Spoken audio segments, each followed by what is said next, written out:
Now to Donnie's favorite topic you could ever hope for. Day 3 of 4 at SEC Media Days, with the fourth and final on this Thursday in Dallas, Texas. Alabama at the mic yesterday. Nick Saban no longer the head coach in Tuscaloosa, but still a feature of SEC Media Days, working for ESPN, now like us, a talking head and a media member. And earlier in the week, Saban was asked about his prediction for the SEC championship game in Atlanta in early December. He said Georgia versus Texas, keeping the Crimson Tide out. So one of his former players, Tyler Booker, one of the best interior offensive linemen in all of the country, was asked about that. Here's what Booker had to say, the best quote so far from any of the media days. Quote, he's always said, don't let some guy who lives in his mom's basement determine how you feel. I'm not going to let a guy who plays golf all day determine how I feel. That from Tyler Booker. Again,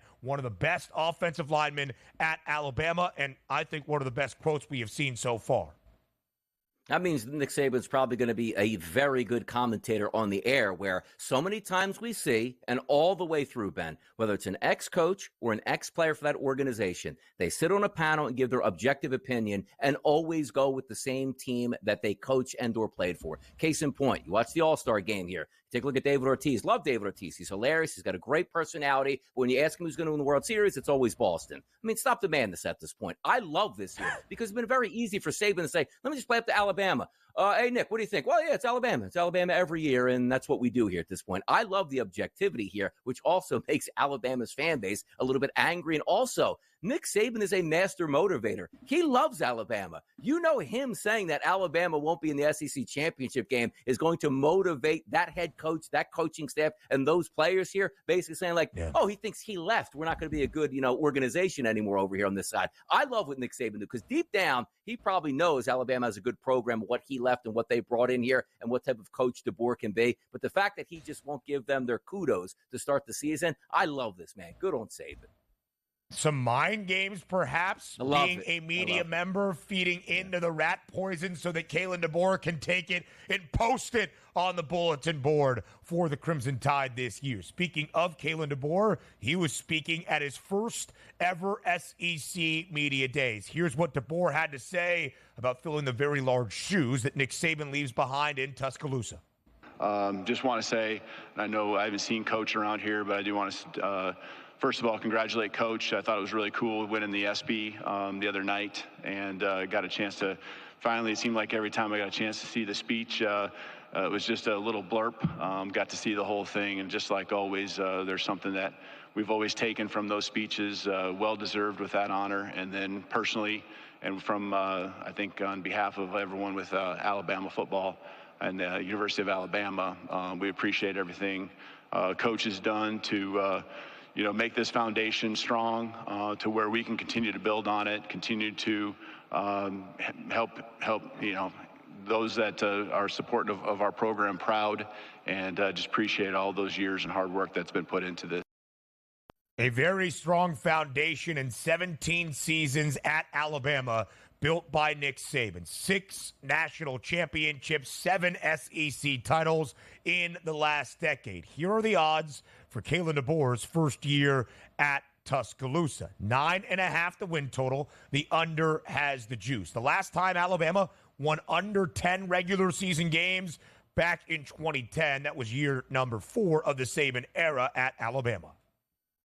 Yeah, and it would be interesting to see post Nick Saban where you see that 9.5 number and say to yourself, I know they play in the SEC, but typically it's national championship or bust. We're almost in a wait-and-see mode on Alabama at this point right now. That's a coach that has a pedigree for getting that offense in motion. And Jalen Milroe over there, I'm interested to see what he does right out of the gate, Ben. Oof. Big-time stuff. Kalen DeBoer, an absolute winner. He has coached 114 games as a head coach at various levels. He's won 106 of them.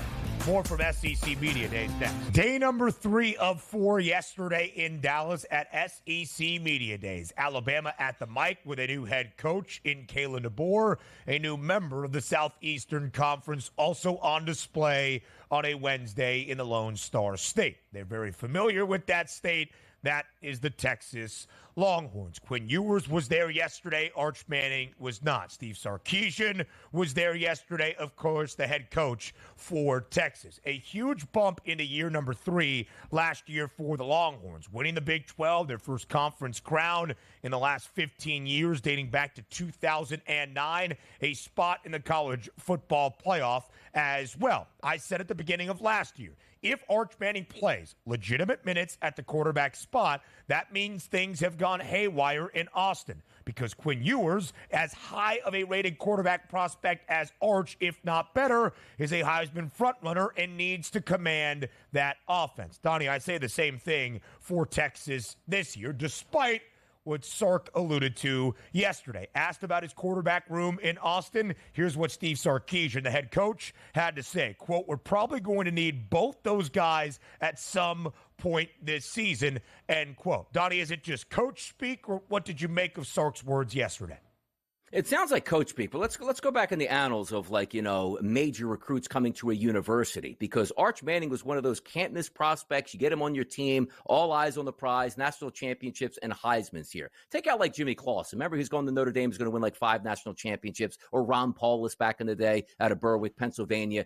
Those guys, again, had decent careers, but didn't amount. But let's take a look at some of these other guys, though, that enter in the equation. Remember Drew Henson back in the day, I believe was from Michigan with Tom Brady, where I think was Louis Carr the head coach at that point, I want to say, told him, yes, I don't even care who else is on my team. You're going to come and you're going to start. And Tom Brady was waiting in the wings, Tom, you're going to get the last chance to start here. Flip it over to Texas itself. Do you remember when Chris Sims was the highest rated quarterback in the country and Major Applewhite was with Texas? They told Chris Sims, who cares what Major Applewhite has done here? We're going to give you every benefit and chance to start, even if the other quarterback is better than you. It's amazing to me in this day and age, because maybe in the past, where you go to an institution, it doesn't work out in your favor, you're not going to be a starter, because the goal in college football right now, start as fast as you can, start that clock and get to the pros and get that big contract, particularly as a quarterback. But I find myself saying, well, you can transfer out in a matter of days and go to another institution and get more NIL money. It's kind of interesting that he has stayed there, because clearly, Ben, he's not the better quarterback than Quinn Ewers. Otherwise, he would have started there. All that acumen coming in, you're looking for the benefit of the doubt going in Arch Manning's direction every which way, and he can't sniff the field at all. That's what's interesting to me. Did Texas find out, and also Arch Manning, just through the grapevine, yeah, you know what? I was a really good player in high school. I don't think I'm that good compared to some of these players in college, because he should have transferred out and went to another top 20 institution and started right away. I can't figure out why he's still at Texas at this point, and I guess it just to me means he's not as good as we thought he was.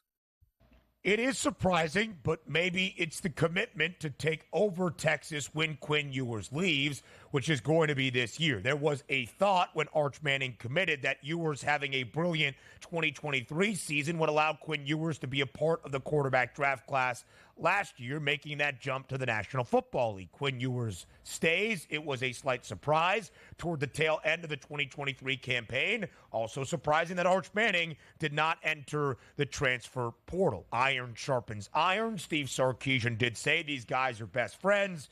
Again, he's going to say all of those things. It will be Arch Manning's show next year. It still could be at a certain point this year. But if it's because of pure talent, things have gone poorly at Texas. Arch Manning could lead them back, but if Quinn Ewers is shaky, UT will be shaky to start off the season, and that is not by any means the expectation for the Longhorns in year number 1 as an SEC school. 10.5 is the win total for Texas. Second best price to win the SEC at plus 350. To make a second straight trip to the college football playoff, minus 230. One of 4 teams around the nation with a greater than minus 200 price to get to the college football playoff. Ohio State, Georgia, who is the favorite to win the SEC, Oregon, and Texas. They are supposed to be there come heck or high water. So that is going to be the expectation this year in Austin. You saw those SEC title odds. It's Georgia first. It's Texas second in their first year in the SEC. Now, if you went off the record and sat Sark down, he's probably saying to himself, you got to be kidding me, man. We're in the SEC now, which, again, you have the expanded playoff and easier chance than opportunity to get in.